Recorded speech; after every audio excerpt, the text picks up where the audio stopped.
Hi అండి, నమస్తే. Welcome back to our channel. ఈరోజు వీడియోలో మనం మిల్ మేకర్ రైస్ తయారు చేసుకుందాం. మిల్ మేకర్ రైస్ ఈజీగా ఏ విధంగా తయారు చేసుకోవాలో ఇప్పుడు చూద్దాం.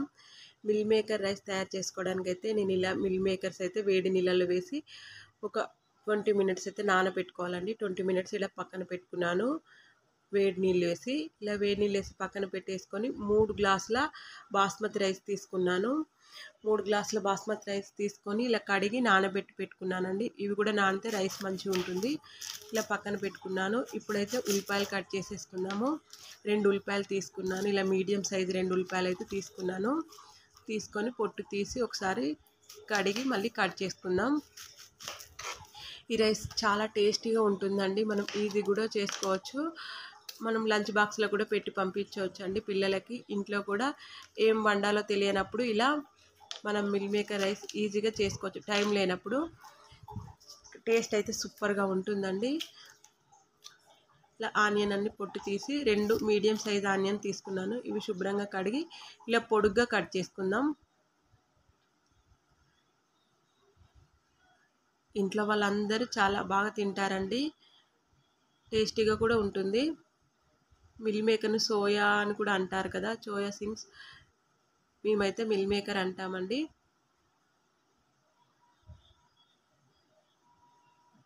ఇలా సన్నగా పొడుగ్గా కట్ చేసుకోండి.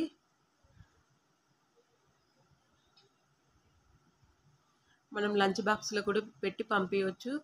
వేడిది తిన్నా బాగుంటుంది, చల్లారినాక తిన్నా కూడా టేస్టీగా ఉంటుందండి. రైతాతో పెట్టండి. పెరుగు పచ్చడి అంటారు కదా, రైతా చేసి పెట్టండి. ఒక 6-7 పచ్చిమిర్చి తీసుకున్నాను. ఇలా పొడుగ్గా కట్ చేసుకుంటున్నాను. మధ్యలోకి పచ్చిమిర్చి కట్ చేసుకోండి.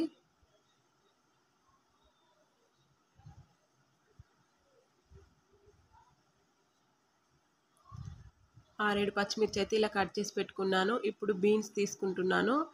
బీన్స్ వెజిటేబుల్స్ ఏవైనా వేసుకోవచ్చండి. నేను ఒక బీన్స్ అయితే ఒక 5 బీన్స్ తీసుకున్నాను. ఇలా కట్ చేసుకున్నాను.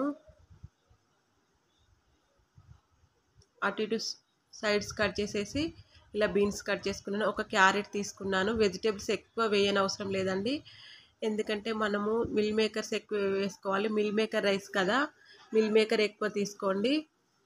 ఇలా క్యారెట్ ఒకటి తీసుకున్నాను. వీటిని ముక్కలుగా కట్ చేసుకున్నాను.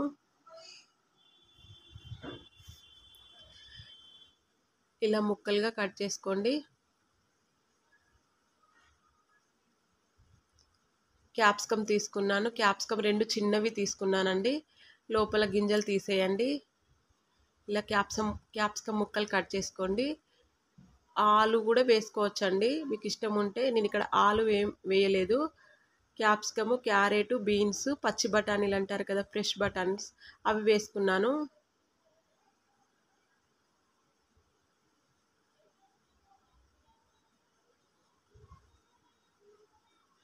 క్యాప్సికమ్ ఇలా గింజలు తీసి కట్ చేసుకున్నాను. ఇంకా ఫ్రెష్ బఠానీ తీసుకున్నాను.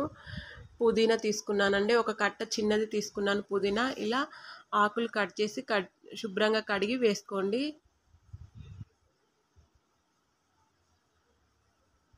పుదీనా ఆకులన్నీ ఇలా ఒలుచుకున్నాను.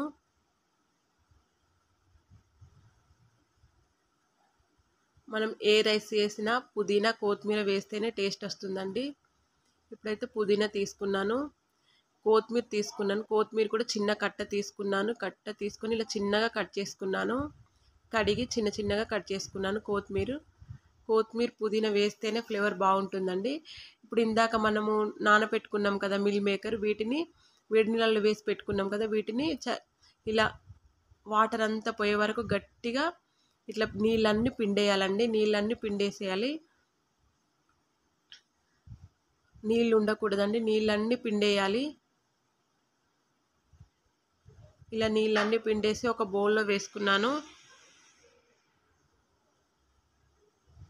చూడండి, ఇలా నీళ్ళన్నీ పిండేసేసాను.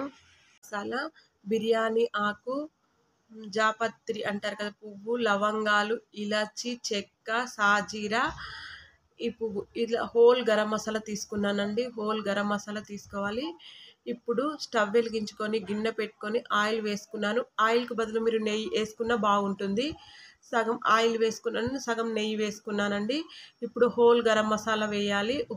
హోల్ గరం మసాలా వేసి కొంచెం చిటపటలాడిన తర్వాత ఇందాక కట్ చేసి పెట్టుకున్నాం కదా ఆనియన్ పచ్చిమిర్చి వేసి ఒకసారి మంచిగా కలపండి. ఆనియన్ పచ్చిమిర్చి వేగుతున్నప్పుడు ఇందులోకి ఫ్రెష్గా దంచి పెట్టుకున్న అల్లం వెల్లుల్లి పేస్ట్ వేసుకోండి. అల్లం వెల్లుల్లి పేస్ట్ వేసి ఒకసారి మంచిగా కలపండి. పచ్చివాసన పోయేంత వరకు వేగితే సరిపోతుందండి. ఇవి గోల్డెన్ బ్రౌన్ కలర్ రావాల్సిన అవసరం ఏం లేదు, కొంచెం వేగితే సరిపోతుంది రైస్లోకి కదా. ఇవి కొంచెం వేగుతున్నప్పుడు ఇందాక మనం కట్ చేసి పెట్టుకున్న పుదీనా కొత్తిమీర వేసుకోవాలి. పుదీనా కొత్తిమీర వేస్తేనే ఫ్లేవర్ బాగుంటుందండి రైస్లోకి. పుదీనా కొత్తిమీర వేసి ఒకసారి మంచిగా కలపండి.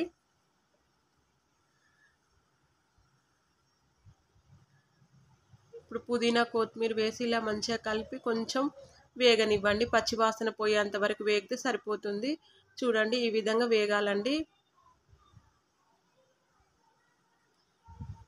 ఇవి మంచిగా వేగాయి కదా. ఇప్పుడు ఇందులోకి మనం ఇందాక కట్ చేసి పెట్టుకున్న వెజిటేబుల్స్ అన్నీ వేసేసుకోవాలి. క్యారెట్, బఠానీ, బీన్స్, క్యాప్సికమ్ కట్ చేసుకున్నాం కదా, ఇవన్నీ వేసాను. ఇవన్నీ వేసి మంచిగా ఆయిల్లో వేగనివ్వాలండి. ఆయిల్లో వేగితే మంచిగా ఉంటాయి. ఇలా మంచిగా వేగాలి. ఇవి వెజిటేబుల్స్ అన్నీ వేసి వేపుకోండి. ఇలా ఇవి వేగాక ఒకసారి అయితే ఇలా కలపండి, కలుపుతూ ఉండండి, లేదంటే కింద మాడిపోతుందండి రైస్, అప్పుడు టేస్ట్ ఉండదు. మధ్యలో కలుపుతూ ఉండాలి. ఇప్పుడు ఇందాక మనము నీళ్లు పిండేసిన మిల్ మేకర్స్ అన్నీ వేసుకోవాలండి. మిల్ మేకర్స్ని కొన్ని ఎక్కువ వేసాను, ఎందుకంటే మా ఇంట్లో చాలా ఇష్టము. మనం మిల్ మేకర్ రైస్ కాబట్టి మిల్ మేకరే ఎక్కువ వేసుకోవాలండి. మిల్ మేకర్స్ అన్నీ వేసి ఇలా మంచిగా కలిపాను. మీకు ఇష్టం ఉంటే పసుపు కూడా వేసుకోవచ్చండి. ఇప్పుడు రుచికి తగినంత సాల్ట్ వేసాను. రుచికి తగినంత సాల్ట్ వేసి ఒకసారి మంచిగా కలపండి. ఈ ఉప్పు అంతా వీటన్నిటికి పట్టేలాగా మంచిగా కలపండి. ఉప్పు వేసి ఒకసారి బాగా కలిపి వదిలేసేయండి. ఓన్లీ పచ్చిమిర్చితో కూడా చేసుకోవచ్చు అండి, కారం కూడా వేసుకోవచ్చు. నేను కలర్ కోసం కారం వేస్తున్నాను, ఎలాంటి ఫుడ్ కలర్ వేయకుండా కారం వేసానండి. 1 టేబుల్ స్పూన్ కారం వేసి ఒకసారి బాగా కలపండి. ఇలా మంచిగా కలపండి. కారం, ఉప్పు అంతా వీటికి మంచిగా పట్టేలాగా మంచిగా కలపండి. చూడండి ఆయిల్లో మంచిగా వేగుతున్నాయి కదా, మంచిగా గోలుతున్నాయి. ఇప్పుడు మూత పెట్టేసేయండి. మూత పెట్టేసి లో ఫ్లేమ్లో పెట్టండి. ఇప్పుడు అందులోకి ఉన్న ఆవిరంతా అందులోనే వేసేయండి, అంటే మూతకు వచ్చిన ఆవిరంతా అందులోనే వేసేసి ఒకసారి బాగా కలపండి. ఎక్కువ మసాలాలు కూడా ఏమి వేయలేదండి, ఓల్ గరం మసాలా వేసాను నేను, మళ్ళీ పొడి చేసిన గరం మసాలా ఏం వేయలేదు. ఇప్పుడు 1 గ్లాస్ రైస్ తీసుకుంటే 1.5 వాటర్ తీసుకోవాలండి. ఒక గ్లాస్ రైస్కు 1.5 వాటరు.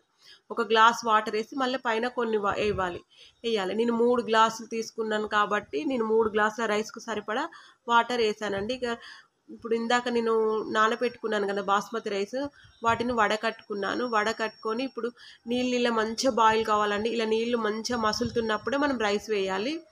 ఇప్పుడు ఇందులోకి ఇందాక నానబెట్టుకున్న రైస్ వేసి ఒకసారి మంచిగా కలపండి. ఎక్కువ బాగా ఇలా కలపొద్దండి, బాస్మతి రైస్ కదా విరిగిపోతాయి. రైస్ నాని ఉన్నాయి కాబట్టి కొంచెం మెల్లగా కలపండి. ఇలా కలిపి మూత పెట్టేసేయండి, అంతేనండి. మూత పెట్టేసి ఉడకనివ్వండి. చూడండి మంచిగా రైస్ ఉడుకుతుంది కదా, మధ్యలో ఒక్కసారే కలపండి, ఊరికే కలపకండి, ఎందుకంటే రైస్ విరిగిపోతాయి. బాస్మతి రైస్ కాబట్టి విరిగిపోతాయి. ఇలా మంచిగా ఉడుకుతుందండి. చూడండి ఇలా అవుతుంది. ఇప్పుడు దమ్కి వేసాను, అంటే మంట చిన్నగా పెట్టేసి ఒక 5 మినిట్స్ వదిలేసేయండి. స్లో ఫ్లేమ్లో పెట్టి వదిలేసేయండి, మంచిగా దమ్కి అవుతుంది. రైస్ సూపర్ టేస్టీగా ఉంటుందండి. ఇలానైతే ఒకసారి ట్రై చేయండి. మిల్ మేకర్ రైస్ చాలా బాగుంటుంది రైతాలోకి కానీ. రైతా అంటే మనం పెరుగు పచ్చడి చేసుకొని పెట్టేసేయండి. ఏదైనా మసాలా కర్రీ వండుకుని, అసలు ఇందులో కర్రీ ఏం అవసరం లేదండి, పిల్లలు అయితే ఇలానే తినేస్తారు. పెద్దవాళ్ళు అయితే రైతా పెట్టుకొని తినండి, చాలా బాగుంటుంది. సూపర్ టేస్టీగా ఉన్న మిల్ మేకర్ రైస్ అయితే రెడీ అయిపోయింది. చూడండి ఎంత బాగా వచ్చిందో, పొడి. మనకు పిల్లలకు లంచ్ బాక్స్లో కూడా పెట్టి పంపించవచ్చండి. ఈవినింగ్ ఏం చేయాలో అంటే డిన్నర్లకు ఏం చేయాలని అప్పటికప్పుడు వేడిగా వండుకొని తినండి, సూపర్గా ఉంటుంది. ఇలా పొడిలాడుతూ వచ్చింది చూడండి. పక్కన రైతా పెట్టుకొని తినండి. ఈ రోజుకైతే వీడియో ఇంతేనండి. మరొక మంచి వీడియోతో మళ్ళీ కలుసుకుందాం. Thank you for watching. Please మన ఛానల్ని సపోర్ట్ చేయండి. ఒక లైక్ ఇవ్వండి, కామెంట్ చేయండి. సబ్స్క్రైబ్ చేసుకున్న వారందరికీ పేరు పేరున మనస్ఫూర్తిగా ధన్యవాదాలు.